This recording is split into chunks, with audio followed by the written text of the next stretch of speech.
先拿500袋大米出来再说。在这里做生意是要交税的，就得看你有没有这个本事。Yo, halo guys, kembali lagi di channel Imam Tantau di sini.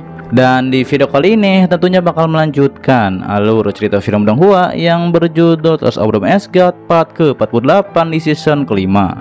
Info sedikit ya, karena memang kemarin admin kira sudah tamat dari season 5-nya, tapi dikarenakan memang dilanjut sampai ke episode 86. Dan semoga saja terus berlanjut sampai Nili masuk ke sekte bulu ilahi. Oke lah, sepertinya cukup untuk info kali ini. Dan yang belum menonton part sebelumnya silahkan cek di bawah deskripsi ya. Kita lanjut dari part sebelumnya. Terlihat Nili pun menuju dataran tinggi Tianyun. Ia pun mengetahui bahwa jalan ini adalah pelarian ia dan Jiun di kehidupan Nili sebelumnya. Walaupun dataran tinggi ini aman, namun Nili mengetahui bahwa di bawah jurang terdapat jurang hitam yang menakutkan. Tapi meski begitu, agar Nili bisa menerobos ke tingkat legenda dalam 3 bulan dan juga memiliki kekuatan untuk melawan Raja Iblis, Nili pun harus melewatinya. Setelah hal itu, Nili pun menuju suku Tianyun. Nili pun menuruni bukit memakai roh bayangan iblisnya.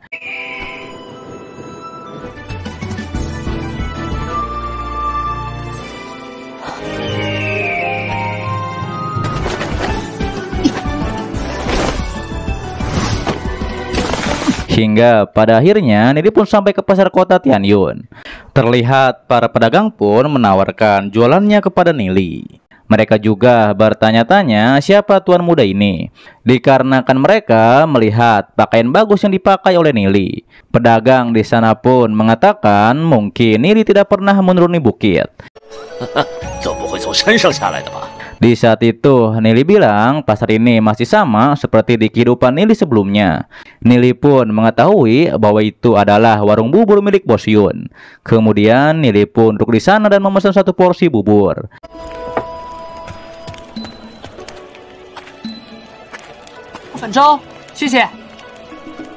Terlihat pelayan di sana yang bernama Nona Yunling. Ia pun langsung mengantarkan 1 mangkuk bubur kepada Nili. Nili pun bergumam bahwa Nona Yunling masih sama seperti sebelumnya, yaitu cantik dan juga masih lebih muda. Nili juga mengatakan setelah ia kabur dari kehidupan ia sebelumnya, hanya Bos Ling dan anaknya dan juga Jiun saja yang menerima Nili saat itu. Yunling pun bertanya apakah Nili dari suku Tianyun, dikarenakan ia belum pernah melihat Nili sebelumnya. Nili pun mengatakan bahwa ia hanya pengelana. Mendengar hal tersebut, Nona Yunling pun menjadi terkejut, dikarenakan selama ribuan tahun tidak ada orang luar yang bisa masuk ke sini. Nili pun menjelaskan ia datang ke sini yaitu untuk memasuki pedalaman pegunungan Lur Suci. Di saat itu Nona Yunling pun mendengar bahwa dunia luar penuh dengan monster, ditambah lagi juga praktisi yang tinggi. Ia pun menduga bahwa Nili adalah praktisi di tingkat obsidian. Yunling pun mengatakan hanya ada 1 praktisi tingkat obsidian di seluruh suku Tianyun.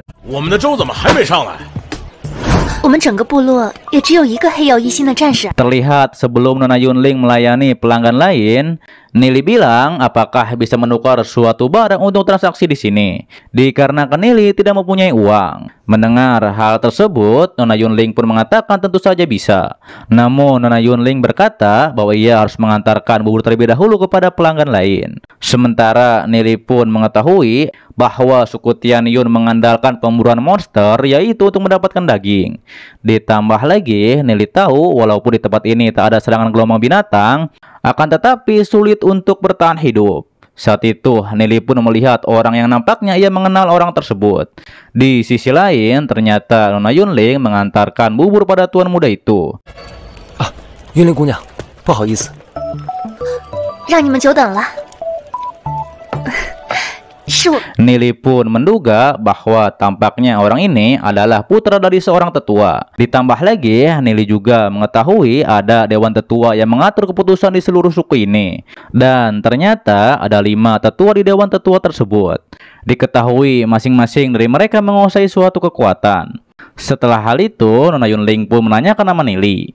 Dan ia pun ingin mengetahui apakah yang akan ditukar oleh Nili. Saat itu Nili pun bertanya-tanya apakah yang disukai oleh Nona Yunling.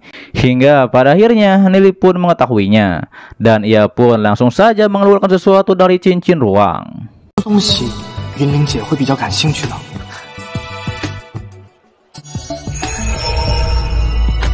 Dan ternyata itu adalah sebuah kain. Melihat hal itu, Nona Yunling pun mengatakan kain ini nampaknya indah jika dibuat menjadi baju. Nili pun bilang ia hanya butuh 200 koin saja untuk makannya beberapa hari ke depan. 要拿多少铜币和你换？一定有很多人排队想要。200个铜子吧。够我吃住几天就可以了。这些布料。Namun Nili akan memberikan kain ini, tapi dengan imbalan Nili meminta bantuan kepada Nona Yunling. Saat itu Nili pun menjadi kikuk dikarenakan tidak sengaja menyebut nama Nona Yunling, yang padahal Nili sudah mengetahuinya di kehidupan ia sebelumnya. Setelah hal tersebut, Nili pun meminta bantuan apakah Nona Yunling mengetahui tentang batu asap ungu. Mendengar hal itu, Nona Yunling bilang batu itu sangat banyak di sini, dikarenakan batu tersebut tidak berguna dan juga terdapat racun di dalamnya. 云林姑娘知不知道一种紫色的石头是灵性上面还带有毒素，这种东西我们这里都没有吧？这种石头我们这边有很多啊。 Nili yang mendengarnya, ia pun ingin semua batu asap ungu. Ditambah lagi, Nili pun akan menukar 1 kantong beras dengan 10 batu asap ungu. Nili pun bergumam bahwa sebenarnya batu asap ungu adalah biji yang berharga. Dikarenakan dengan cara khusus, Nili bisa naik ke tingkat emas bintang 3 dengan cepat.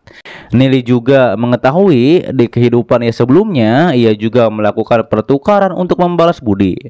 前世来到这里的时候，虽然也受到了一些不公，用粮食交换，算是一些回馈吧。 Kemudian Nona Yunling pun pergi untuk mengambil batu asap ungu. Sementara Nili tetap menunggu di warung Bos Yun. Tak lama setelah hal itu, Nona Yunling pun memberikan 20 batu asap ungu kepada Nili. Sementara Nili memberikan 2 karung beras kepada Nona Yunling. 都是从牧羊树上面刮出来的木粉，找到20个。 Nona Yunling pun bergumam bahwa beras sangat berharga di sini. Bahkan hanya bangsawan saja yang bisa membelinya. Ditambah lagi, ternyata 1 karung beras bisa menikahi gadis miskin di sini. Nili juga bilang bahwa kesepakatan ini masih terus berlanjut. Namun, dikarenakan Nili tidak membawa banyak beras, ia pun akan menukar daging untuk batu asap ungu. Mendengar hal tersebut, Nona Yunling pun memberitahu semua warga di sini agar mereka tidak kelaparan lagi dengan menukarkan batu asap ungunya kepada Nili. Tak lama setelah hal itu, Tuan Muda Xiaoyang pun memperkenalkan dirinya kepada Nili. Dan ia pun menanyakan untuk apa Nili mengumpulkan batu asap ungu tersebut. Tapi di saat itu Nili pun tidak bisa menjawabnya. Namun yang pasti Nili hanya beberapa hari di sini. Ditambah lagi Nili pun membutuhkan banyak batu ini. Hingga pada akhirnya para warga pun beramai-ramai menukarkan batu asap ungunya kepada Nili. Mereka pun tidak percaya akan hal ini. Dan salah satu dari mereka menduga ini hanya mimpi.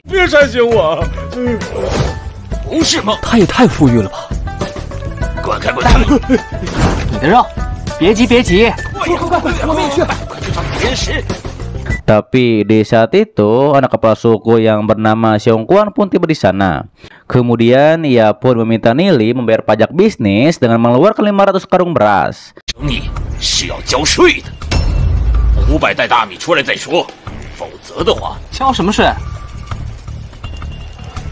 Mendengar hal tersebut, Nili mengatakan bisa saja ia memberikan 500 karung beras.